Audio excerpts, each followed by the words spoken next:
answer to who is Tim Burke is, I am who we are. All of us, collectively. Some would say, well, who are we? We are human. Here we are, Tim Burke at Detroit Industrial Gallery. So let's drop back about 28 years ago of how I got to be here on Heidelberg Street. A friend of mine owned this house 28 years ago.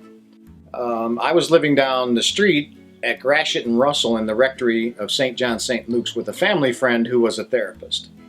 And I lived there for 4 years. So I didn't go to therapy, I moved in for 4 years. All right, specialized therapy, if you will. Anyway, Ted, he gave me art project to do one day. Sitting at the kitchen table, he threw 2 rusty nails and some twine on the table and said, here, make something out of that. And my head was spinning. I didn't know what the heck to make out of that. In retrospect, looking back, I was competing. I didn't know this at the time, but I was competing with Bill Burke, my dad, who was a degreed artist from Wayne State University. And Ted gives me 2 nails and some twine. And I'm thinking I have to make something really grandiose. Pressure was on. I tied together the 2 nails and made a cross that he could wear. And I said, hey, this is the best I can do. Oh, no, that's great, he said. And from that, he kept giving me these little art projects. Like he plopped a 10-pound rock on the kitchen table and said, here, paint that. 28, 29 years later, with my work being shown all around Detroit, as well as internationally, I've had some things go to Australia, Belgium, Netherlands. My artwork is largely made with found material, site-specific found material from Detroit. I'm a treasure hunter as well, and I trash pick is what some people call it, but I don't want that.